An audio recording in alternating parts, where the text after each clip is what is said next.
Paguyuban Pasundan, Paguyuban Pasundan.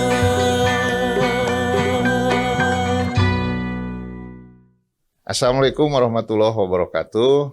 Sampurasun. Baraya buruan Pasundan, tanapi Baraya Pasundan. Alhamdulillah sonten ieu di studio buruan Pasundan parantos hadir.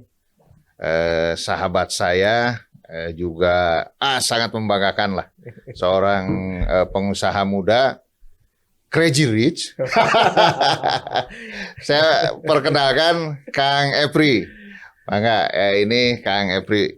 Selamat datang, Kang Epri. Selamat datang. Assalamualaikum warahmatullahi wabarakatuh. Waalaikumsalam. Terima kasih buat Pak Budiana. Iya. Beliau jauh lebih senior dari saya, jadi saya menyebutnya Pak. Saya mau menyebut beliau Kang, kayaknya kurang pantas. Nggak apa-apa. Ya. Siap. Kang Epri, terima kasih. Gimana, sehat? Alhamdulillah. Keluarga sehat di rumah? Alhamdulillah, semuanya sehat. Sehat, alhamdulillah. Saya sih hari ini baru selesai melaksanakan studi mata kuliah Corona. Satu keluarga. Dan khusus hari ini saya pas ketemu atau mewawancara Kang Epri, keluarga saya semuanya sudah terbebas negatif gitu. Alhamdulillah Kang Epri. Terima kasih Kang, karena hari ini kalau kita rasa-rasakan memang benar kata pepatah ya, sakit itu mahal ya. Sakit itu mahal sekali gitu ya. Mahalnya itu bukan dikaitkan dengan uang, tapi memang perasaan kita kan. Betul. Ketika kita sakit, apakah hari ini kita akan berakhir? Betul. Dan alhamdulillah kita masih bisa dipertemukan. Artinya bahwa kita harus bisa memanfaatkan waktu yang Tuhan berikan kepada kita. Ya. Kita dikasih nyawa untuk hidup dan lain sebagainya di alam dunia ini, ya kita harus dimanfaatkan sebaik-baiknya ya Kang Epri. Betul. Maka itu saya ingin pengen nanya nih ke Kang Epri. Ya. Kang Epri sudah memanfaatkan apa saja nih di muka bumi ini? Ya. Kesibukan apa nih Kang Epri? Ya. Maksud saya? Iya, jadi kalau saya kesibukannya biasa aja sebetulnya. Biasa aja ya. Tadi yang Pak Budiana sampaikan juga bahwa sakit itu mahal sebetulnya. Karena begitu kita sakit, banyak hal-hal yang tidak bisa dibeli dengan uang, yang tidak bisa kita nikmati sebetulnya. Betul. Jadi bukan masalah uangnya kita tidak bisa atau beli obatnya mahal, bukan juga. Tapi sebetulnya kalau kita sakit, yang paling mahal adalah hal-hal yang tidak terbeli pada saat kita sehat itu. Kan? Betul. Nah makanya melihat dari situ akhirnya ya rileks saja, kita melakukan yang seperlunya supaya kita juga tidak sakit, berpikirlah yang seperlunya supaya kita juga nggak banyak beban pikiran sehingga juga menimbulkan sakit, dan bekerjalah ya secukupnya. Tapi yang secukupnya itu yang dalam artian adalah yang bisa menghasilkan. Saya kira begitu. Supaya jangan juga kerja yang secukupnya akhirnya jadi ya cukup 1 jam. Kalau buat saya secukupnya mungkin bisa secukupnya itu 12 jam atau 14 jam gitu ya. Karena lagi-lagi secukupnya itu kan masalah persepsi. Saya kira begitu, Pak. Betul. Jadi tadi ngomong-ngomong nampaknya sangat filosofis betul ya tadi yang disampaikan oleh Kang Epri. Saya ketika Kang Epri tadi menyampaikan statement seperti itu yang cukup maknawiyah kalau bagi saya kira Baraya Pasundan juga sama ya. Kita menyebut audiens ini Baraya Pasundan kan, karena podcast ini namanya Buruan Pasundan. Dan Buruan Pasundan ini, podcast ini milik Paguyuban Pasundan, Kang Epri. Ormas Kesundaan yang sangat tua di Indonesia malah, karena usia Paguyuban Pasundan sudah 100 tahun lebih. Berdiri tahun 1913. Nah, ini sekedar pengantar untuk Kang Epri. Balik lagi Kang, ketika Kang Epri tadi sampaikan dengan statement seperti itu, saya terbayang Kang oleh sikap anak-anak muda, beberapa anak muda Indonesia yang nampaknya yang bersangkutan itu sangat ingin instan ya Ya. dalam bekerja, tapi kemudian di akhir menjadi bermasalah. Ya, ya. Itu dia juga nampaknya menggunakan teori yang mirip Kang Epri, secukupnya juga sih gua mah. Kata si Doni Salmanande gitu ya, sama si Indra Ken. Tapi kok secukupnya lu berakhir begitu, berakhir di bui. Nah, oke, jadi ginilah intinya Kang Epri.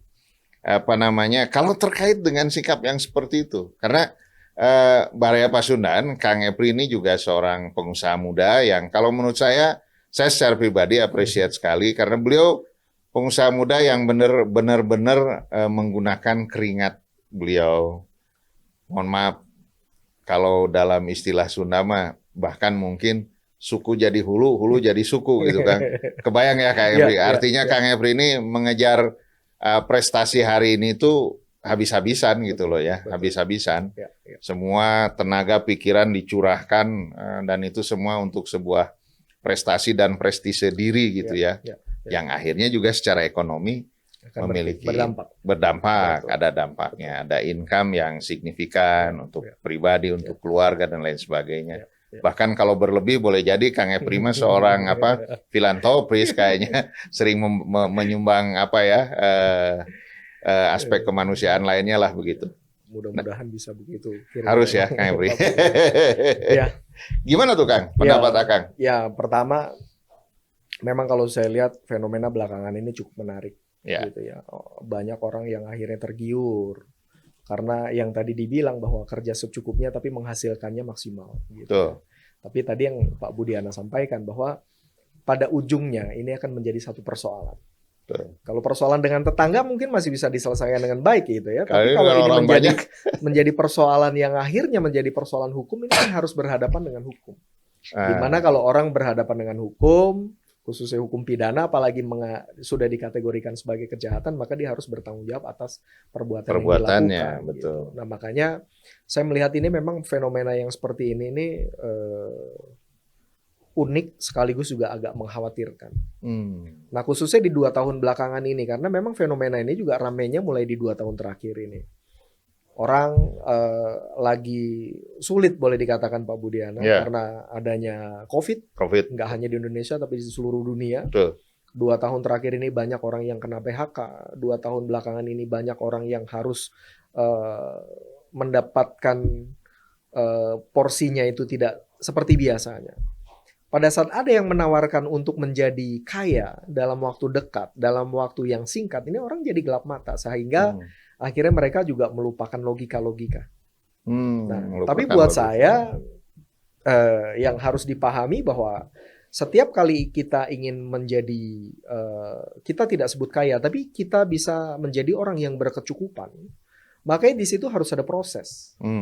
Makanya saya melihat banyak orang yang berkecukupan, yang tadi kalau Bapak bilang disebut sebagai seorang filantropis. Dia sudah banyak duit, akhirnya dia juga bisa berbagi dan seterusnya. Tapi mereka juga bukan orang yang melakukan kegiatan itu secara instan.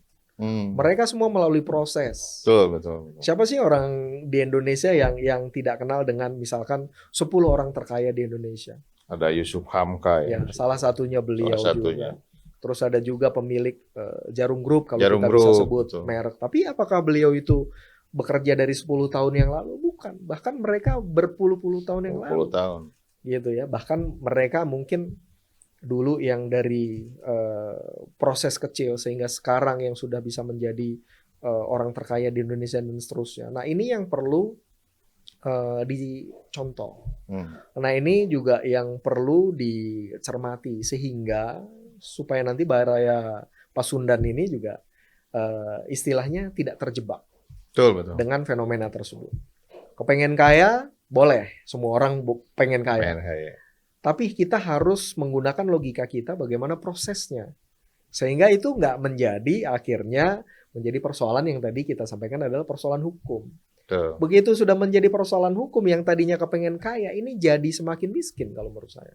Jadi karena semakin miskin. Dimiskinkan. Ya, kalau bahasanya tadi dimiskinkan karena dikenakan pasal tindak pencucian uang, TPPU. Nah, tapi yang menjadi korban, yang dia juga mungkin barangkali orang yang tergiur kepengen kaya, punya duit yang mungkin segitu-gitunya dia habiskan untuk kegiatan itu dan tidak menghasilkan. Wah, ini sedihnya kalau menurut saya luar biasa. Karena kita semua, saya juga sudah mengalami proses itu dari mungkin yang paling susah sampai dengan alhamdulillah sampai dengan hari ini kita diberikan rezeki yang cukup, bisa menghidupi anak istri dan bahkan mungkin ada lebih untuk diberi lebih yang untuk lain ya, kegiatan yang lain. kemanusiaan. Bersyukur mungkin kita tidak seberapa tapi kita juga bisa berbagi kepada yang lain. Ya. Begitu. Nah, Kang Epri tadi barusan Kang Epri bilang saya juga dari ya kalau saya bahasakan kembali dari bawah begitu kan,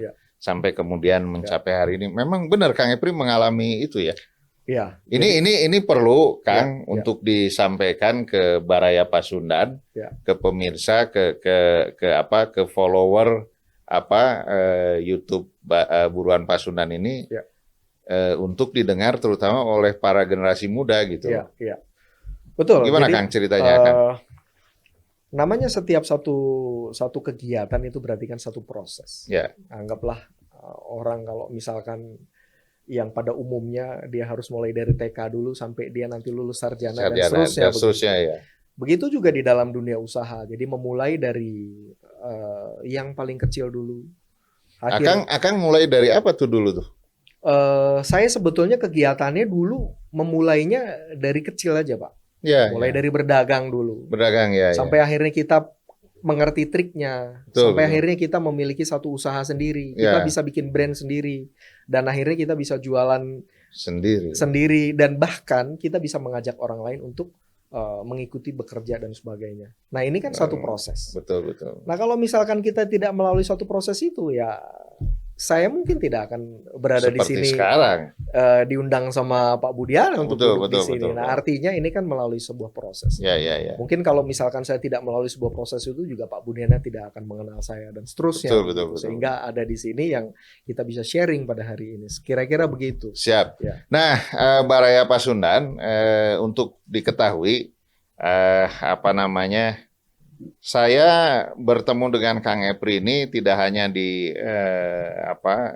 dunia yang lain, tapi di dunia yang lainnya lagi. Yang saya maksudkan di dunia olahraga. Jadi benar yang saya maksudkan ini. Tadi beliau bilang mungkin kalau dikasih lebih, saya juga tidak hanya untuk keluarga, tapi bisa berderma untuk yang lain. Nah, satu di antaranya mungkin lewat dunia olahraga ya Kang Epri. Nah, dunia olahraga itu apa? Itu adalah cabang olahraga bola basket. Jadi Baraya Pasundan simkuring nguningakeun oge bahwa Kang Epri teh ketua pengurus provinsi Persatuan Bola Basket Indonesia. Jadi mengapa beliau berkenan mengurus-ngurus cabang olahraga seperti itu? Mungkin karena memang ya itu tadi ingin berderma itu tadi ya Kang Epri lewat hobi yang memang Kang Epri sukai. Betul kan? Iya. Jadi prosesnya juga cukup panjang. Kalau misalkan barangkali saya tidak bisa menyumbangkan dalam bentuk material, tapi saya bisa menyumbangkan pikiran di dalam konteks olahraga yang tadi. Tapi kalau ternyata saya juga punya lebih, alhamdulillah ya saya juga bisa berbagi di situ. Nah ini kan memang sebetulnya sebagai manusia pada saat kita sudah mencapai di titik tertentu, ya insya Allah atau kalau kita diberikan kemudahan ya berbagilah, saya kira begitu Pak. Dalam bentuk apa dan bagaimana prosesnya ya kita jalankan saja saya kira. Betul. Makanya begitu saya sudah mulai mengelola satu cabang olahraga yang Pak Budiana juga ada di dalam kegiatan olahraga tersebut ya saya juga akan menerima amanah ini dengan baik tentunya kan begitu Pak. Betul. Gitu supaya bermanfaat buat masyarakat khususnya pecinta olahraga, khususnya juga untuk Baraya Sunda gitu. Karena pengurus provinsi untuk Provinsi Jawa Barat kan gitu. Meskipun Baraya Sunda sebetulnya ada di seluruh Indonesia. Di seluruh Indonesia, betul. Betul, tepat sekali ya Kang Epri kalau dikaitkan dengan posisi Kang Epri sekarang menjadi ketua Persatuan Bola Basket. Mengapa demikian? Karena cabang olahraga ini juga banyak disukai oleh kaum milenial Ya, gitu kan. betul. Kaum milenial. Jadi tepat dan sekaligus harus disyukuri tentunya. Saya juga secara pribadi juga atas nama Baraya Pasundan seluruhnya mengucapkan selamat. Terima kasih. Agar olahraga basket Jawa Barat ini semakin maju, karena dari dulu nih terkenal maju basket Jabar ini karena banyak milenialnya. Balik lagi Kang Epri ke fenomena yang dari awal kita bicarakan, Kang. Kemudian ya, saya sih punya pandangan bahwa yang patut disayangkan fenomena crazy rich yang menempuh cara-cara yang tidak proporsional dan profesional ini ternyata juga banyak dilakukan oleh generasi muda kan. Nah ini yang apa? Saya kira semua juga sama, sangat menyesali terkait anak-anak muda kok banyak terlibat di praktek-praktek seperti itu. Sehingga kalau secara undang-undang atau aturan hukum itu masuknya ke praktek TPPU tadi praktek pencucian uang. Ada fenomena apa di generasi milenial ini, Kang Epri? Kira-kira? Ya, lagi-lagi yang pertama, generasi milenial ini adalah generasi yang mungkin kalau milenial yang sekarang berarti kelahiran tahun 80, 90 atau 2000-an. 2000-an. Ya. Artinya kalau dari sisi umur, kita tahu juga yang lagi rame ini juga ternyata umurnya belum sampai 30 tahun. Betul. Gitu. Nah, dalam masa-masa seperti ini atau di dalam masa-masa usia seperti itu kan yang paling mudah dipengaruhi. Masa-masa yang paling gampang untuk diarahkan gitu ya. Tapi lagi-lagi ini kaitannya juga dengan hukum, karena menurut saya pada masa-masa itu juga mereka saya kira kurang memahami atau mereka juga kurang tentang edukasi mengenai hukum. Bahwa apa yang mereka lakukan ini kira-kira berpotensi tidak terhadap hukum. Kalau ini sudah berpotensi terhadap hukum, harusnya kalau mereka sadar itu, mungkin mereka tidak akan melakukan itu. Jadi lagi-lagi juga ini adalah tugas kita bersama, ya khususnya saya juga di insan hukum. Jadi harus mengingatkan kembali masyarakat supaya kita juga memahami soal hukum, tertib soal hukum. Lalu yang keduanya juga pemerintah ini juga menurut saya memiliki andil besar. Dalam hal apa? Dalam hal sosialisasi. Mana yang kiranya boleh, mana yang kiranya tidak boleh, mana yang kiranya berdampak hukum dan mana yang tidak memiliki dampak hukum. Kalau misalkan ini, contoh kasus yang seperti ini sudah menjadi proses hukum, sudah menjadi perkara pidana dan ini adalah satu kejahatan. Korbannya akhirnya jadi dua kan. Korbannya adalah orang yang masuk ke perkara hukum itu sendiri, lalu yang kedua korbannya adalah masyarakat.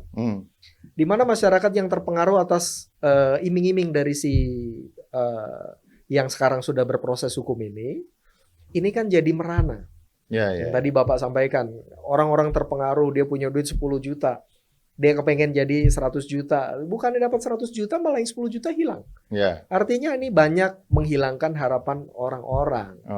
Nah ini artinya kita semua harus menggunakan logika juga.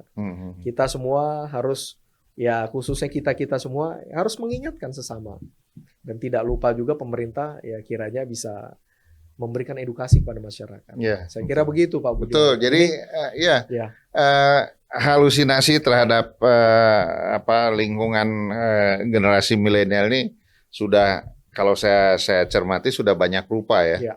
Sekarang fenomena seperti ini, sebelumnya penipuan-penipuan apa itu namanya? Pinjaman berantai apa? Pinjaman online dan lain sebagainya. Betul. Pinjaman online sih apa namanya? Ada apa namanya? Jelas lah gitu ya. Cuman luar biasa itu bunga hariannya dan lain sebagainya. Betul. Itu juga sama, masih apa dipandangnya itu adalah satu solusi ya. Betul. Padahal itu musibah akhirnya. Betul. Kalau tidak bisa mencermati. Iya, kalau misalkan saya sedikit mengulas tadi masalah pinjol dan segala macam. Kita memang sekarang dunianya sudah dunia digital. Kita sudah beralih dari konvensional menjadi digital, ini juga tidak boleh kita lupakan. Tapi lagi-lagi masyarakat ini juga tidak boleh lupa bahwa segala sesuatu maupun dia konvensional atau digital ini tentunya saling terkait. Tadi misalkan pinjol, bunganya sudah ada seperti ini dan sebagainya. Ini kan dia memanfaatkan situasi si pinjol ini.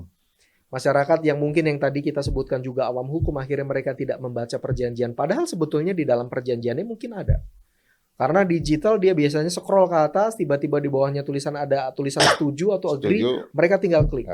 Tanpa mereka membaca itu. Nah itu juga menjadi persoalan. Saya kira, betul Pak. Juga ya. Iya, jadi lagi-lagi kesadaran terhadap hukum, kesadaran juga kita terhadap hal-hal yang kira-kira tidak masuk akal itu juga perlu dibangun. Ya. Gitu.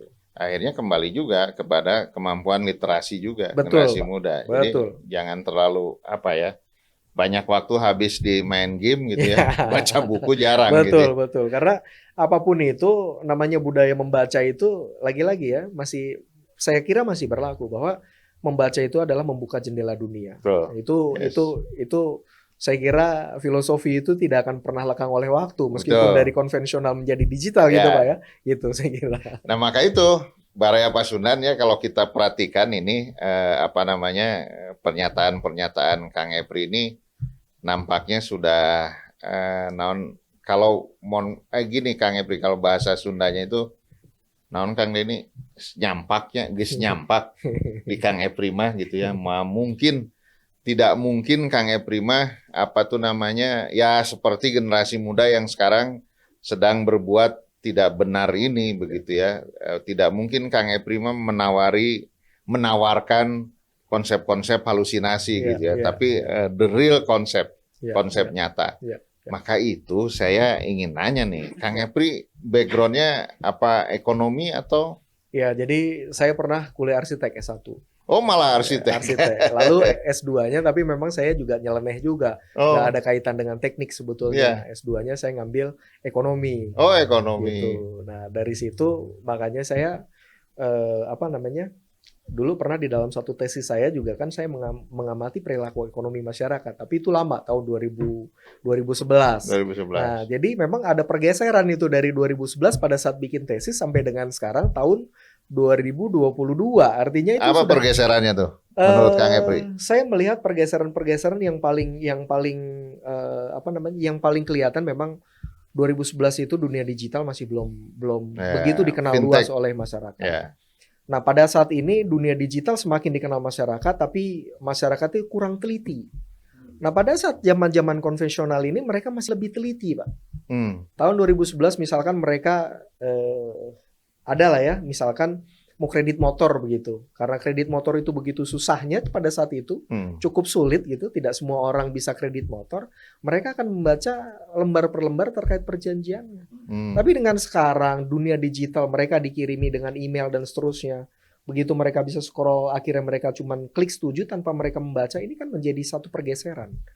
Dari yang 2011 ke 2022, waktunya cukup singkat sebetulnya 10 tahun. Tapi sudah kurang relevan lagi apa yang dulu kita buat, apa yang dulu kita teliti dengan yang terjadi sekarang ini. Tapi kalau kita flashback ke tahun 2011, bahwa apa yang dulu pernah dilakukan, apa yang pernah diriset itu, kalau kita pergunakan dan kita combine dengan yang sekarang, ini akan lebih kuat sebetulnya, Pak. Nah, ini harapan saya, teman-teman yang lama ini jangan sampai melupakan apa yang pernah diriset pada saat itu. Orang-orang lama nih. Orang-orang lama ini supaya orang-orang baru atau generasi milenial yang sekarang ini betul-betul tidak hanya generasi copy paste. Iya, atau generasi yang tipe. yang cuman generasi yang akhirnya mereka cuman ngambil terus nanti bisa langsung dia pakai begitu kan, tanpa mereka memahami konsep dasarnya, tanpa mereka memahami secara keseluruhannya. Saya kira begitu, Pak. Siap Kang Epri. Oh, luar biasa ya Kang Epri ini ternyata seorang arsitek tapi juga beliau seorang ahli ekonomi juga, karena S2-nya adalah ngambil tesis tentang, judulnya apa Kang? Tesis waktu itu saya ngambil mengenai sistem ekonomi yang berbasis kebudayaan waktu itu. Oh, luar biasa. Jadi sebetulnya budaya itu terkait nggak sih dengan ekonomi? Nah, itu base-nya dulu begitu. Nah, kalau sekarang ini mulai ada pemudaran budaya gitu. Jadi ekonomi sekarang itu apakah berpengaruh dengan budaya? Saya kira antara 2011 dengan 2022 ini harus dilakukan kajian ulang atau dilakukan penelitian ulang gitu. Saya jadi ingat Kang, ya di YouTube ini bebas sih karena belum punya sponsor. Pabrikan Honda apa Yamaha Honda kalau nggak salah. Ketika tahun 60-an kalau nggak salah. Berikutnya mungkin itu yang melahirkan Bebek 70. Honda itu sebelum membuat mengirim jenis kendaraan untuk orang Indonesia, dia pendekatannya budaya dulu. Betul. Dilihat postur tubuh orang Indonesia kan. Rata-rata tinggi badannya 160, paling tinggi 170. Mungkin seperti itu, maka lahirlah Honda Bebek tahun 70. Kok saya dapat dulu waktu saya udah sangat lama mendapatkan info seperti itu, Pak. Jadi ekonomi dan budaya memang sangat relevan. Nah, ini barusan saya ngomong motor, informasi yang saya dapatkan juga Kang Epri memang ini Baraya Pasundan. Kang Epri ini seorang renegade. Waduh. Penggemar motor-motor gede gitu ya, moge gitu ya. Kalau saya terbalik, badannya gede tapi penggemar motor kecil gitu. Apa Kang Epri motor kecil teh utah lalai apa? Sejak kapan Kang hobi motor gede? Saya kalau hobi motor besar itu sebetulnya udah mulai dari lama, Pak. Lama ya? Ya lama, mungkin sekarang udah masuk ke tahun keberapa ya? Tahun ke-15. Ke-15 ya? Tahun Luar ke-15. biasa. Usia saya sekarang udah 40 tahun, berarti usia-usia yang lalu ya. Iya. Mungkin saya masih sekolah, saya udah senang di situ gitu. Tapi kebetulan di Bandung komunitasnya juga semakin banyak, akhirnya kita berteman makin banyak, makin senang kita menyalurkan hobi terkait motor itu. Ya. Banyak diskusi, banyak riding juga gitu kan ya. Kalau tadi Bapak bilang jangan dilihat dari postur tubuh saya yang kecil, tapi saya masih bisa bawa motor yang berat-berat. Mantap. Kemudian ngomong-ngomong yang kedua lagi, ternyata Kang Epri ini di dunia motor gedenya juga beliau punya channel YouTube kalau nggak salah. Nah ini, jadi nanti subscribernya tolong disuruh nonton Buruan Pasundan juga. Oh siap. Nanti satu hari barangkali bisa ke Buruan Pasundan sambil naik motor. Itu sip. Iya. Oke, jadi sudah lama sekali ya Kang Epri. Tapi boleh jadi kalau orang seperti Kang Epri ini menyukai sebuah menjalani satu hobi bermotor. Itu dimanfaatkan juga tentunya untuk melakukan relasi-relasi sosial. Betul. Seperti itu ya Kang. Betul. Jadi buat saya naik motor itu bukan hanya sekedar hobinya saja, Pak. Betul. Yang pertama, naik motor itu kita bisa silaturahmi dengan teman-teman yang jauh. Betul. Lalu yang kedua, begitu kita naik motor jauh, kita akan melihat budaya-budaya yang di sana, culture-culture yang mungkin tidak tersentuh. Jadi kita bisa ngelihat juga, makanya saya harapkan pimpinan-pimpinan kita ini hobi naik motor juga nih, supaya bisa belusukan juga gitu ya, benar. Supaya ngerti juga ada jalan rusak segala macam gitu. Nah, lalu yang ketiga, hobi naik motor ini bisa menyalurkan kita untuk melakukan charity tadi, bisa melakukan kegiatan-kegiatan kemanusiaan. Nggak usah banyak-banyak, mungkin orang kalau di daerah dikasih beras 5 kilo, buat mereka sudah satu kebahagiaan. Mungkin kalau buat kita 5 kilo nggak ada artinya gitu, tapi buat mereka begitu berartinya gitu. Nah, disinilah dunia motor ini akhirnya bisa mengantarkan beberapa kegiatan positif yang insya Allah ini juga bisa nggak hanya buat saya, tapi buat dunia bikers pada umumnya gitu ya, yang ada di Indonesia lah gitu. Terus pimpinan-pimpinan kita, Ridwan Kamil juga, beliau juga senang dengan motor juga begitu ya. Mudah-mudahan beliau lebih banyak naik motor, belusukan, dan tahu kondisi masyarakat Sunda yang ada di pedalaman. Pak Presiden kita kan? Betul. Koleksi motornya ya. Betul. Motor custom lagi. Motor custom lagi, luar biasa. Tujuannya salah satunya adalah untuk menghidupkan UMKM. UMKM gitu. Betul. UMKM gitu. Paling jauh riding kemana Kang? Kalau untuk di wilayah barat itu ke Aceh. Aceh. Kalau untuk di wilayah timur itu bisa Flores, ada juga Sulawesi. Sulawesi ya. Lumayan jauh lah Pak. Lumayan jauh ya. Tapi variatif ya. Variatif. Mungkin pulangnya loading atau gimana? Ya, saya ada beberapa kali juga kegiatan yang jauh pulangnya dinaikin, berangkatnya dinaikin. Jadi memang pulang pergi itu dinaikin. Wah, luar biasa. Jadi bisa memakan waktu antara 10 sampai yang paling lama itu sekitar 14 hari. 14 hari. 14 hari Luar biasa. selama perjalanan itu. Ada juga yang kadang-kadang misalkan berangkatnya aja dinaikin, pulangnya nanti dinaikin pakai mobil. Ada juga yang seperti itu. Bagaimana kondisi kesehatan, bagaimana kondisi keuangan juga tentunya. Nah, itu yang paling utama. Nah, Kang, gimana ngaturnya tuh? Olahraga, Ya. Kang Epri jadi pimpinan Ya. bola basket Jawa Barat, Ya. lalu kemudian ada hobi bermotor. Kang Epri juga aktif di organisasi Ya. itu ya, di HOG ya? Ya, betul. Di HOG, lalu kemudian boleh jadi ada organisasi sosial lain yang Ya. Kang Epri juga ikut ya. Kalau saya curiga seperti itu Ya. karena Kang Epri ini menyukai sekali aktivitas sosial seperti Ya. itu. Ya. Itu ngatur waktunya gimana Kang Epri? Sebenarnya untuk ngatur waktu itu simpel, Pak. Apa kuncinya? Prioritas. Oh iya. Kalau misalkan hari Senin prioritasnya apa? Oh, hari Senin prioritasnya ngurus kantor. Ya. Ya kantor aja dulu hari Senin itu. Ya. Meeting, apa yang perlu diselesaikan. Lalu prioritas di hari Selasa ternyata naik motor. Ya udah selesaikan aja untuk naik motornya, misalkan kayak gitu. Jadi kembali lagi mengatur aktivitas kita itu adalah masalah prioritas saja. Prioritas saja. Betul. Kalau dibilang waktunya cukup atau enggak ya kita cukupkan. Ya. Karena kalau kita bilang kegiatan 1 sampai dengan 10 tapi hari itu ada hari 1 sampai dengan hari ke-7 bisa nggak? Bisa.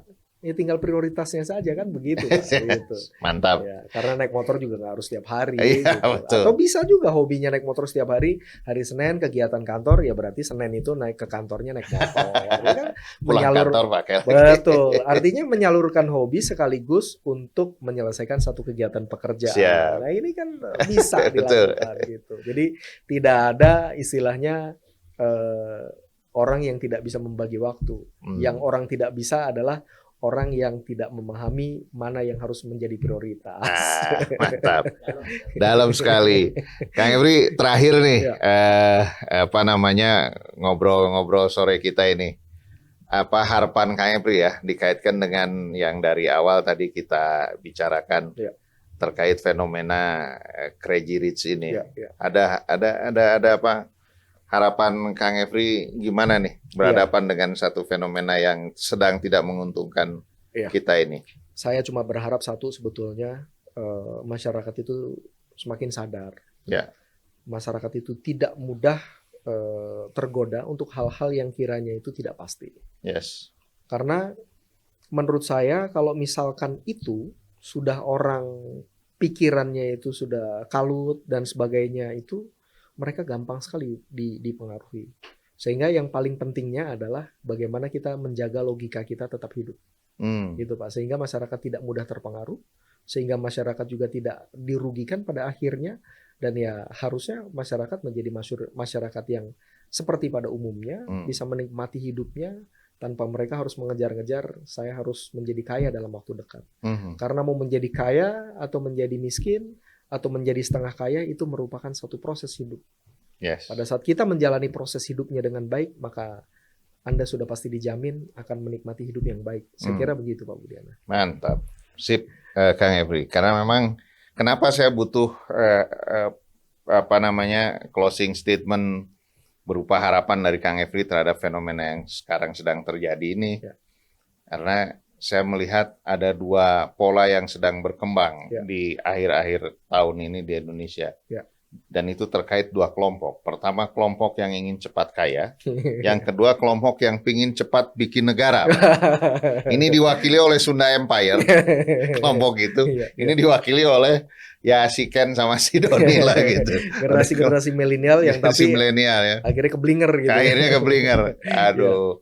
Terima kasih Kang Epri sekali lagi. Hatur nuhun kasumpingana. Terima kasih Pak Budiana sudah berkenan untuk mengundang dan berdiskusi. Siap. Sehingga mudah-mudahan Baraya Sunda semuanya juga bisa memiliki keterbukaan pemikiran. Betul. Tidak menjadi korban seperti yang sudah-sudah. Dan seluruh Baraya Sunda yang ada di Indonesia menjadi Baraya yang seutuhnya. Saya kira begitu. Terima kasih. Seutuhnya untuk Indonesia Mas. Betul. Baik, terima kasih sekali lagi Kang Epri. Terima kasih. Baraya Pasundan nembe simkuring tos panjang lebar diskusi sareng Kang Epri teu karaos ngawangkong teh menarik pisan ku kituna dina sanes waktos Kang Epri dalam kesempatan yang lain kalau masih berkenan kami akan mengundang lagi Kang. Siap. Untuk Insya kita Allah. diskusi Siap. terkait hal-hal lain dan semua banyak yang menarik dan filosofis sekali. Saya menyarankan ikut S2 satu lagi di filsafat logika kan. Itu nampaknya Kang Epri bakal mantap dan bisa menasehati kaum milenial untuk menggunakan logika yang benar terkait masa depan dirinya Kang ya. Tidak terganggu oleh halu-haluan gitu ya. Siap. Hatur nuhun Kang Epri atas kedatangan dan kesediaan waktunya. Bari Pasundan cekap dugi ka dieu wae wangkongan atanapi gundem catur simkuring sareng Kang Epri seorang pengusaha muda yang sangat berprestasi. Mudah-mudahan tina wangkongan simkuring sareng Kang Epri ye seueur hal sareng seueur manfaat anu tiasa dipetik terutami ku kaum nonoman anu hoyong ancrub kana dunia entrepreneur. Hatur nuhun.